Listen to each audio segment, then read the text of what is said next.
Hello guys, welcome back to my YouTube channel. Guys, आज के video में हम देखने वाले हैं जीके के 25 क्वेश्चन। इसके पहले हमने अपना लगभग 17 सेट कंप्लीट कर लिया है। ये हमारा 18वां सेट है और इसमें बहुत ही इंपॉर्टेंट क्वेश्चन को इंक्लूड किया गया है, इसीलिए आपके एग्जाम की दृष्टि से बहुत ही ज़्यादा इम्पॉर्टेंट है। तो चलिए स्टार्ट करते हैं, देखते हैं इसमें किस प्रकार के क्वेश्चन हैं।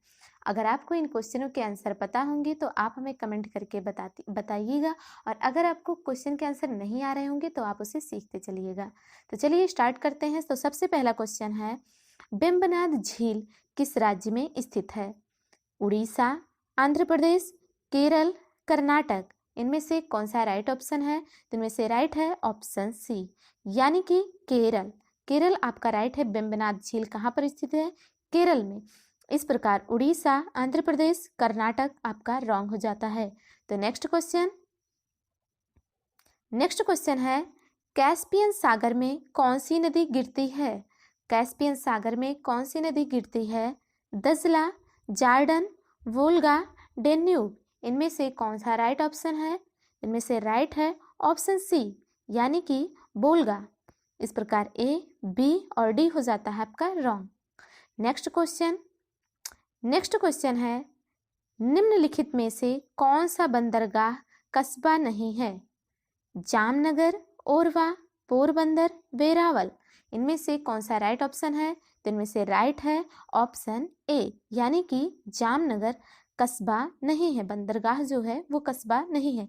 इस प्रकार ओरवा, पोरबंदर, वेरावल आपका हो जाता है रॉन्ग। आगे देखते हैं नेक्स्ट क्वेश्चन। गाइज, ये सारे क्वेश्चन बहुत ही ज़्यादा इंपॉर्टेंट हैं, इसीलिए इनको बहुत अच्छे से ध्यान से देखते चलिएगा। तो चलिए स्टार्ट करते हैं फिर से। भारतीय संसद के कितने अंग हैं? 2, 3, 4, 5। कितने अंग हैं? तो ये सभी को पता होगा लगभग। अंग कितने अंग हैं? 3 अंग, यानी कि आपका बी हो जाता है राइट। इस प्रकार ए, सी, डी हो जाता है रॉन्ग। नेक्स्ट देखते हैं। नेक्स्ट है, भारतीय संविधान की प्रस्तावना में भारत को किस रूप में घोषित किया गया है? फर्स्ट है एक सार्वभौम प्रजातांत्रिक गणतंत्र, सेकंड है एक समाजवादी प्रजातांत्रिक गणतंत्र, और थर्ड है एक प्रभुत्व संपन्न समाजवादी धर्मनिरपेक्ष प्रजातांत्रिक गणराज्य। इनमें से कोई नहीं। तो इस प्रकार से आप इसका आंसर हमें कमेंट करके बता सकते हैं। तो इनमें से क्या सही है? इनमें से सही है एक प्रभुत्व संपन्न समाजवादी धर्मनिरपेक्ष प्रजातांत्रिक गणराज्य। इस प्रकार आपका सी ऑप्शन हो जाता है राइट, और ए, बी, डी हो जाता है रॉन्ग। नेक्स्ट देखते हैं। नेक्स्ट गाइस, किस आंदोलन के दौरान सबसे बड़ा कृषक छापामार युद्ध देखने को मिला? तेलंगाना आंदोलन, पुन्ना वायलर आंदोलन, तेभागा आंदोलन। इनमें से कोई नहीं। तो इनमें से कौन सा राइट ऑप्शन है? तो इनमें से राइट है ऑप्शन ए, यानी कि तेलंगाना आंदोलन। इस प्रकार बी, सी, डी हो जाता है आपका रॉन्ग। आगे देखते हैं नेक्स्ट क्वेश्चन है, पहली बार किस कारखाना अधिनियम में बच्चों की सुरक्षा के उपाय के प्रावधान किए गए? भारतीय कारखाना अधिनियम 1881, भारतीय कारखाना अधिनियम 1891, भारतीय कारखाना अधिनियम 1911, भारतीय कारखाना अधिनियम 1921। इनमें से कौन सा राइट ऑप्शन है? अगर आपको ये पता है तो आप हमें कमेंट करके बता सकते हैं। तो इनमें से कौन सा राइट है? भारतीय कारखाना अधिनियम 1881। इस प्रकार आपका ऑप्शन ए हो जाता है राइट, और बी, सी, डी हो जाता है रॉन्ग। नेक्स्ट देखते हैं। नेक्स्ट है गाइस, निम्न में से किस शासक का काल संगमरमर का काल कहलाता है? तो किस शासक का काल संगमरमर का काल कहलाता है? जहांगीर, शाहजहां, औरंगजेब, अकबर। इनमें से कौन सा राइट ऑप्शन है? तो इनमें से राइट है ऑप्शन बी, यानी कि शाहजहां। शाहजहां के काल को संगमरमर का काल भी कहा जाता है। इस प्रकार ए, सी और डी हो जाता है आपका रॉन्ग। नेक्स्ट देखते हैं। नेक्स्ट है, दासबोध के रचनाकार हैं। दासबोध के रचनाकार हैं तुलसीदास, कबीरदास, समर्थ रामदास, सूरदास। इनमें से कौन सा राइट ऑप्शन है? इनमें से राइट है सी ऑप्शन, यानी कि समर्थ रामदास। इस प्रकार ए, बी और डी हो जाते हैं आपके रॉन्ग। नेक्स्ट देखते हैं गाइस। नेक्स्ट क्वेश्चन है, किस मुगल बादशाह को जिंदा पीर कहा जाता है? किस मुगल बादशाह को जिंदा पीर कहा जाता है? जहांगीर, शाहजहां, औरंगजेब, अकबर। इनमें से कौन सा राइट ऑप्शन है? तो इनमें से राइट है औरंगजेब, यानी कि ऑप्शन सी आपका राइट है। इस प्रकार डी, ए, बी हो जाता है रॉन्ग। यानी मुगल बादशाह, किस मुगल बादशाह को? औरंगजेब को जिंदा पीर भी कहा जाता था। नेक्स्ट देखते हैं। नेक्स्ट क्वेश्चन है, साइंस का क्वेश्चन है, पचे हुए भोजन में मौजूद विषैले पदार्थ का कौन सा अंग चूषण करता है? बहुत ही अच्छा क्वेश्चन है, बहुत ही ज्यादा इंपॉर्टेंट क्वेश्चन है, वेरी वेरी इंपॉर्टेंट क्वेश्चन है ये। आमाशय, वृक्क, अग्नाशय, यकृत। पचे हुए भोजन में मौजूद विषैले पदार्थ का कौन सा अंग चूषण करता है? तो कौन सा अंग करता है? आप इसे हमें कमेंट करके बता सकते हैं। तो क्या करता, कौन सा अंग करता है? यकृत, यानी कि ऑप्शन डी आपका राइट है। ए, बी, सी आपका रॉन्ग है। नेक्स्ट देखते हैं। नेक्स्ट क्वेश्चन है, दौड़ लगाते समय मनुष्य का रक्तचाप क्या होता है? बढ़ जाता है, घट जाता है, ऊपर नीचे होता रहता है, एक समान रहता है।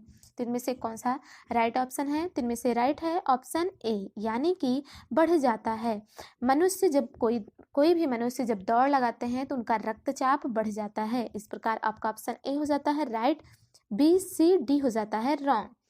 नेक्स्ट क्वेश्चन है, शुष्क सेल की धनात्मक क्षण होती है? तांबे की, ग्रेफाइट की, जस्ते की, पीतल की। इनमें से कौन सा राइट ऑप्शन है?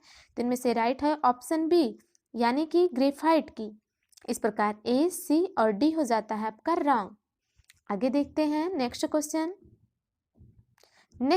है, बहमनी सुल्तानों का गोल गुंबज कहाँ स्थित है? बहमनी सुल्तानों का गोल गुंबज कहाँ स्थित है? तो ये आपको बताना है। गुलबर्गा, गोलकुंडा, रानीपुर, बीजापुर। इनमें से कौन सा राइट ऑप्शन है? तो इनमें से राइट है बीजापुर, यानी कि ऑप्शन डी आपका राइट हो जाता है। इस प्रकार ए, बी और सी हो जाता है रॉन्ग।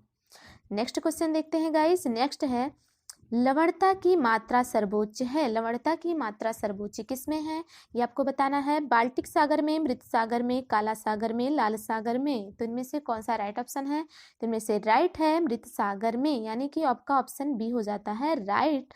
ए, सी, डी हो जाता है रॉन्ग। नेक्स्ट क्वेश्चन देखते हैं।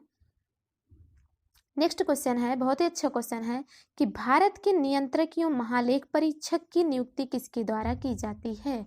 राष्ट्रपति, लोकसभा अध्यक्ष, अध्यक्ष योजना आयोग, वित्त मंत्री। इनमें से कौन सा राइट ऑप्शन है? तो इनमें से राइट है ऑप्शन ए, यानी कि राष्ट्रपति के द्वारा भारत के नियंत्रक एवं महालेखा परीक्षक की नियुक्ति की जाती है। इस प्रकार बी, सी और डी हो जाता है आपका रॉन्ग। नेक्स्ट देखते हैं गाइस।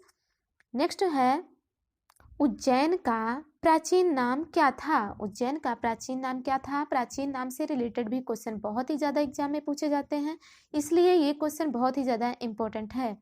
तो उज्जैन का प्राचीन नाम क्या था ये आपको बताना है।